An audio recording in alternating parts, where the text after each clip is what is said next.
Sangeeta mini ব্লগে সবাইকে welcome. আজ আমার দিদির বার্থডে, তাই আমি ভাবলাম যে একটা দিদিকে সারপ্রাইজ দেওয়া যাক। তো আমরা দুজন মিলে চলে গেলাম কেক কিনতে।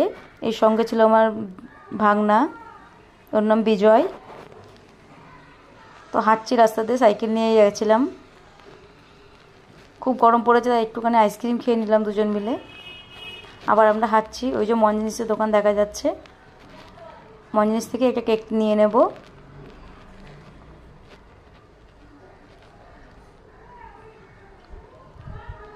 ভেতরে ঢুকে গেলাম, অনেক ধরনের কেক আছে। ভেতরে ভিডিও করা অ্যালাউ ছিল না বলে এইটুকুই ভিডিও করতে পেরেছি।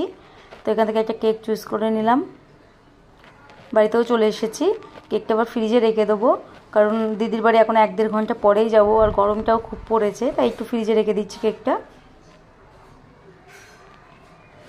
বেরিয়ে গেছি আমরা, সাইকেল করেই যাচ্ছি দিদির বাড়ি, কারণ দিদির বাড়িটা খুব কাছে, 5-7 মিনিটের ডিস্টেন্স। তো ওই জন্য আমি সাইকেল চালাচ্ছি, বোন পিছনে বসে আছে, আর এই যে বিজয় সাইকেল চালাচ্ছে, ওর পিছনে ওর ভাই আছে।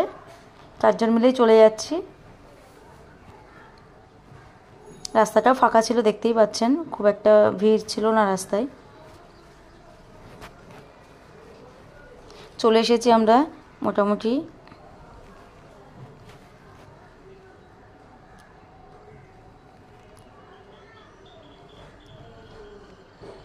আমার দিদি কিন্তু জানতো না ওদের বাড়িতে আমরা আসবো। আমাদের দেখে তো একদম সেই আনন্দে, দেখতে পাচ্ছেন এই যে হাসিটা, এটা পেতাম না হয়তো যদি আমরা জানিয়ে আসতাম। এই যে ওর 2টো ছেলে পড়াশুনো করছিল, এখন সবাই মিলে এখন মায়ের জন্মদিন কথা মনে পড়েছে, ওই জন্য মাকে আবার জড়িয়ে ধরছে। তো গরম এত পড়েছিল, গরমে থাকা যাচ্ছিল না, তারপরে সবাই আমরা মিলে একটুখানি বদমাইশি করে নিচ্ছিলাম। আর দিদির ঘরে একটা মিটু আর একটা সিটু, দুজন আছে, ওদের সঙ্গে আমরা আবার একটু খেলা করে নিচ্ছিলাম।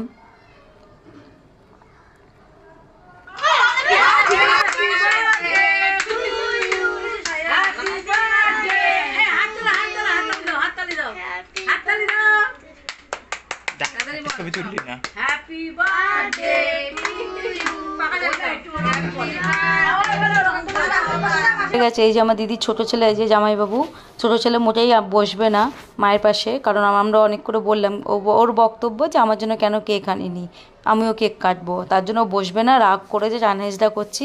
আর এটা আমার দিদির শাশুড়ি বসে আছে, সবাই মিলে কেক কাটিং হয়ে গেছে। এই যে মিঠুও কেক খাচ্ছে, আর সিটু খাচ্ছে না। এবার হট করে যেহেতু আমরা গেছি, ওই জন্য রান্নাবান্নার কোনো প্ল্যান ছিল না, তাই দিদি দোকান থেকে বিরিয়ানি এনে আমাদের সবাইকে সার্ভ করলো। তো রাত অনেক 10:30 বেজে গেছে, ওই জন্য আমরা তাড়াতাড়ি করে খেয়ে নিলাম, খেয়ে আমরা বাড়ি আসবো। ওরা বললো তোরা খেয়ে নে, আমরা পরে খেয়ে নেবো। তো এখানেই আমার ব্লগটা